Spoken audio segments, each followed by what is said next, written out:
One student told me, you always felt like that when you're home or you're in your driveway, you're safe. I don't feel that way anymore. There was not one single person who was not absolutely shocked.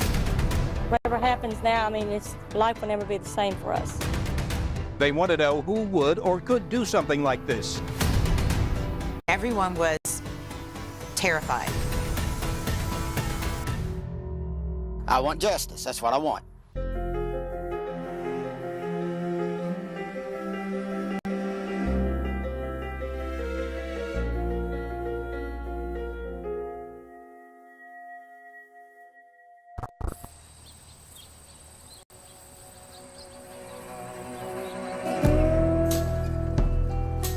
Shepherdsville, Kentucky is in Bullitt County, Kentucky, which is right near Louisville. The Salt River that runs through there. There's a lot of wooded area. It is a very rural area.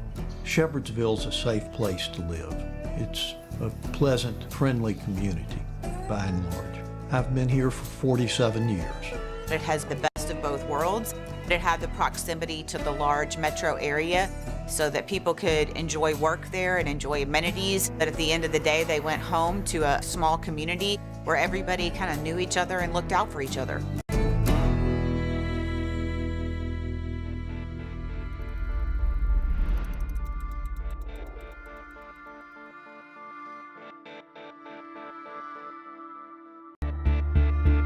We had a call that came into the newsroom, a family member calling to let us know that their teenager is missing, and I would say 99% of the time, those are runaway cases. Whatever the reason she's gone, whether she ran away or was taken away, I just hope she comes home. Jessica Dishon was a 17-year-old young lady who lived in the Shepherdsville community. She was, by all accounts, a person who was very involved in her church, very involved in her senior class. She's really sweet. She's funny. She would do anything for anybody. She had a very close family, her mom Edna and her father Mike, and she had 2 younger brothers and was known and well-liked there in that community. But at the time, that family member provided some details to my colleague on the assignment desk that were disturbing. The day that Jessica disappeared, her car was found in the driveway and many of Jessica's personal belongings were still inside that vehicle. Her purse, her phone, and one of her shoes. Police believe she was leaving for school. Her parents and brothers were already gone. When I talked to a detective there that I had worked with on cases before, he told me off the record that the information that I had heard was correct and that it was concerning, and that's when we headed to Bullitt County.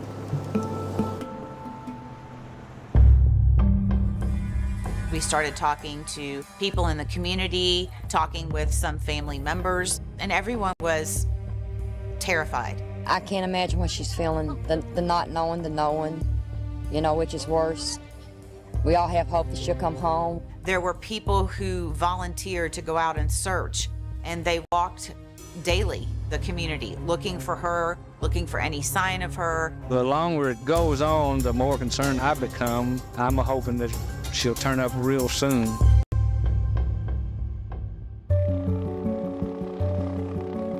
It was just a thing that caught the attention of the media and then the public, and it soon developed a life of its own. I think somebody took her. Why would somebody do that, though? Why do you think? It's a small town. People were gossiping that this might have been somebody who lived close to them or someone who knew the family. I'm never going to give up hope. You know, hope and prayer right now is the only thing that's keeping me going.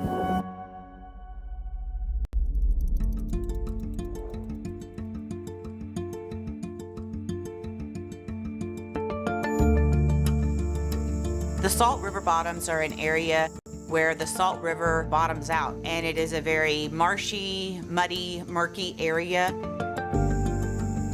It's really pretty remote. You got to want to get there to get there. A friend of the family was out doing her own search.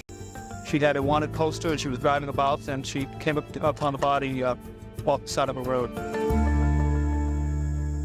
We at first thought, well, you know, is it really her? But then when her aunts come by and take her pictures down from my mom's place of employment since they found my niece's body, you know, There's no doubt in our mind. The coroner did report that she had been beaten and strangled and that she had been dead for quite some time. What was eerie about this is I had been out with that search party for several days. Just a day or two before her body was found, we had been in that exact same area and there was no sign of her body. It'd been real hard. You know, without my friends, my neighbors, I couldn't have done it. You know, it was up to them. To see the look on her parents' faces when they knew that their daughter's body had been found, it's something that you will remember always. I go in the mornings and I kiss her picture frame and I say, "Good morning, Jessica." And then when I go to bed at night, I kiss her and say, "Good night, Jessica." The community really did rally around the Dishon family. People were devastated. Somebody that's not in the right state of mind and do anything to hurt anybody. I just don't understand. The strangulation was, police felt, a very personal attack, and then her body being moved. Investigators told me at the time that they felt like it was someone who felt badly and that knew her family and that wanted to move her body so that it would be found. Whoever done this didn't have no rights to do this. You know, and I hope when they catch him, I hope they hang him.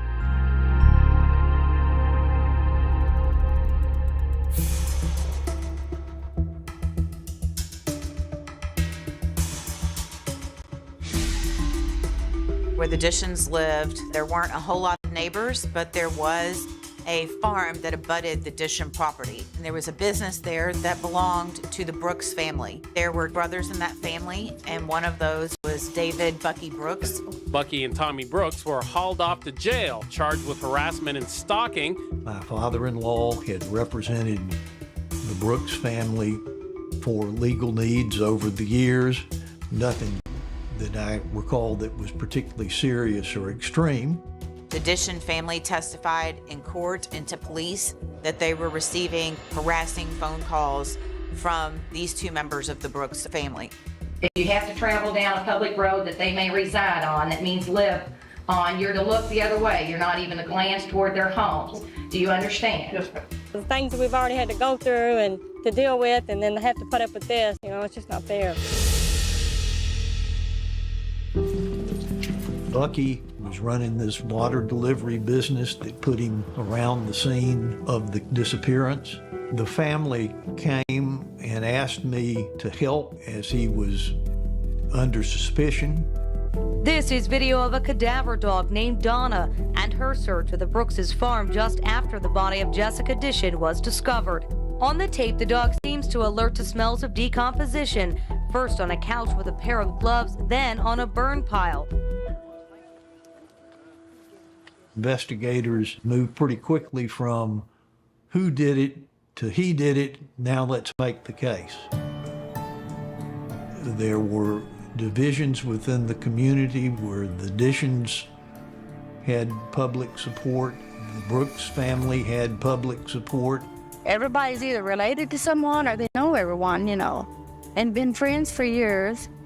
And it's just a sad thing to happen, it really is. We hope they're getting close and soon they'll have someone behind bars. 1 year after her death, a memorial service is being held for Jessica Dishon. It was hard, you know, when you got sat there, you know, thinking about your daughter. You know, it's...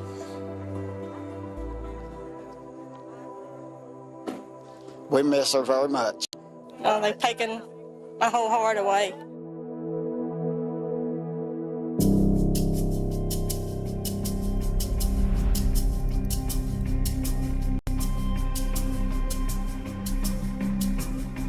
Prosecutors made their move and arrested David Bucky Brooks in connection with Jessica's death. To the charges, the offense of kidnapping, also a capital offense. There was not an overwhelming sigh of relief in the community that this case has been solved and we can all move forward and go about our lives. It was a very divided community.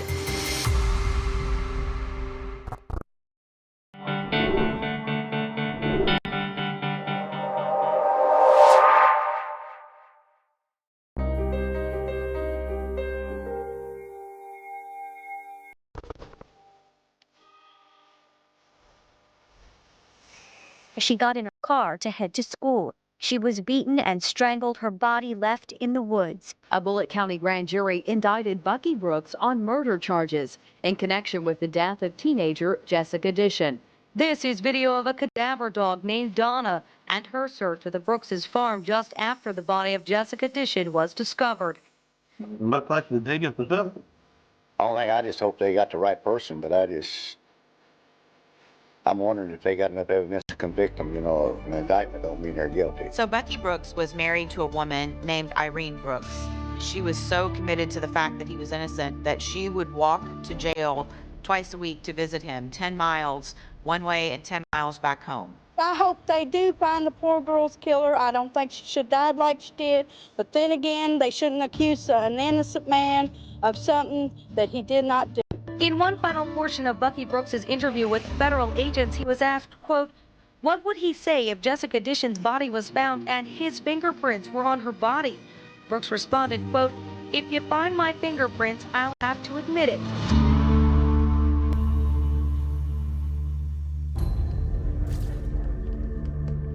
His attorney started floating another theory that there might be someone else involved. Last week, attorneys on both sides met with the judge and decided to put off Brooks' trial indefinitely, all because of a misplaced videotape. On the videotape, a friend of Dishon's talks about a party Dishon attended the night before she was kidnapped. The friend says two men in a black Camaro were with Dishon, and Dishon's brothers saw a car matching that description around their house the morning their sister vanished. The friend said that he saw them, and one of them had scratches on his face and the other one had scratches on his arms, very early in the morning the next day. That cast, in our view, considerable doubt that Bucky had any involvement in Jessica's disappearance. And some of it was disputed. So it later became known that a young man named Jason Dunford had been driving that black Camaro and knew Jessica Dishon. I have done wrong things in my life, but murder is not nothing. I've never done nothing like that. There was no scratches on his face at all. He was cleared. And that's why I don't understand why now they're trying to infer that he had anything to do with it. Mike Dishon says he knows about the two men in the Camaro and is still convinced of Bucky Brooks' guilt. I think Bucky did it. There's no doubt in my mind he didn't do it.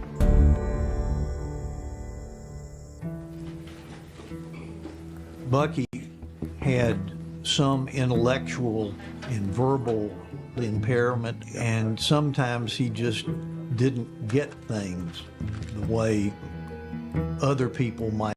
There's a statute in Kentucky that prohibits the state from executing an individual if the individual has an IQ of 70 or below. He came through with an IQ of a 69. The feeling of the community and certainly reporters who were covering the case is, I don't know how strong this case is for prosecutors going into this trial. The dog search was important for prosecutors who have only circumstantial evidence to try their case. When the dog hit on the areas, investigators assumed the smell of decomposing human flesh was present, but that assumption was wrong.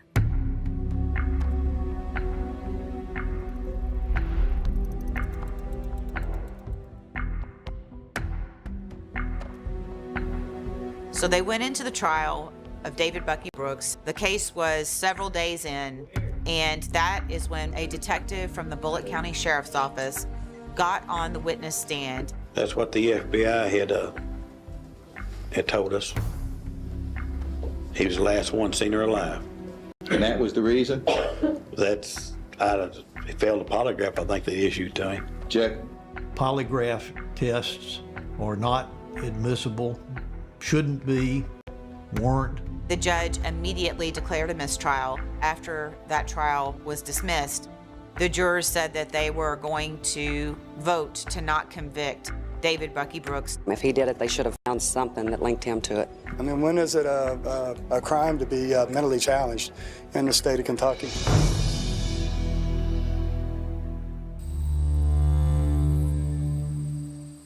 He was relieved, but he was far from gloating. Well, I'd tell them I was sorry for their daughter's death and try to remain friends with them. But you'd want them to understand that you didn't have anything to do with it. Yes, ma'am. I tried to make them understand it, but they probably wouldn't. He was sympathetic with their loss. Obviously, they didn't see it the same way. We're asking this court to dismiss the charges against David Brooks without prejudice. There were a significant number of folks that still thought Bucky had had some involvement some way. His life was never the same. And it was the same for Jason Dunford. So there was just so much collateral damage to so many people down the line. His father says after his name was brought up in the Jessica Dishon investigation, his life was never the same. He said, Dad, I can't find a job. They won't hire me. They, because his name was drugged all over Louisville and everywhere else. Before anything could kind of be concluded, Jason Dunford passed away. But when we talked to investigators, they made it very clear that they did not think Jason Dunford had anything to do with Jessica Dishon's disappearance.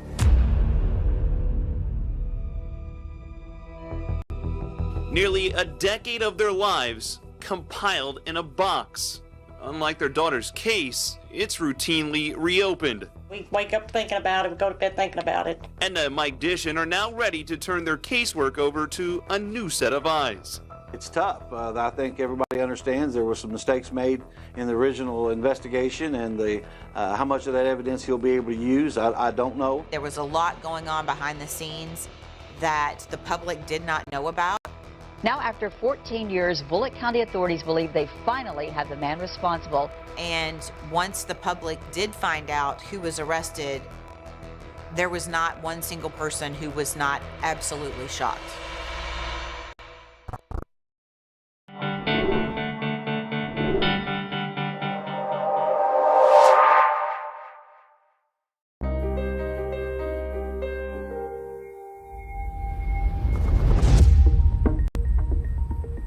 Now, after 14 years, Bullitt County authorities believe they finally have the man responsible. 55-year-old Stanley Dishon has been indicted for kidnapping and murder. Jessica was his niece. There was not one single person who was not absolutely shocked.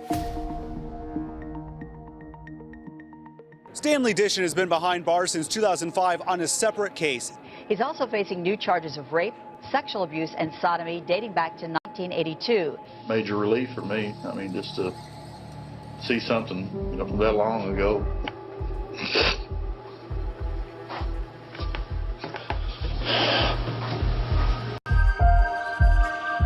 Two confidential informants said that Stanley Dishon had admitted to them that he killed his niece because he was molesting her. He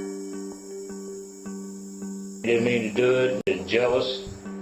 That he kind of felt like he had something with her. And I said, well, that was your niece. He said, yeah, well, that was more than that. Several witnesses gave detectives intimate criminal knowledge never released to the public, including evidence that states Stanley used a scarf to strangle Jessica and that he kept one of her shoes. Stanley, we have information that you've told people that you're responsible for this. I didn't tell them right now. Yeah, you have. Those two confidential informants said she was dating a young man. He feared she was going to tell that young man about the ongoing abuse that he was subjecting her to. She was going to tell on you. Oh, no. The prosecution's main case really rested on the information provided by those two informants and the charges that had been previously brought against Stanley Dishon. They felt like they could prove a pattern that Stanley Dishon had been abusive to Jessica Dishon.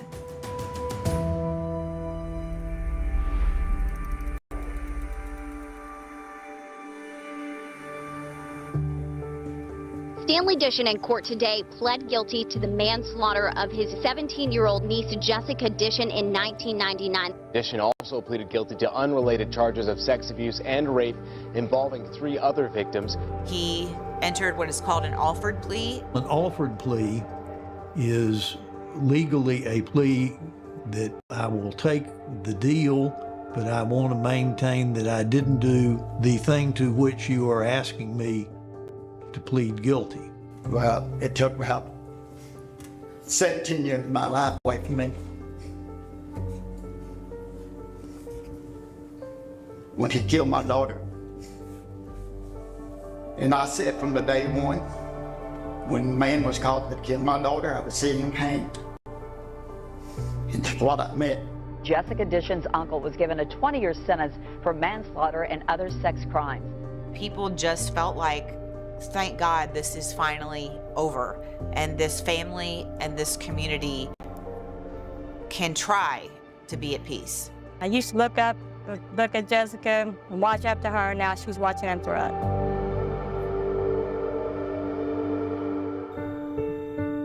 Hopefully, there is now some closure with conviction, offered plea or not, but it certainly had huge impact on everybody involved from all sides.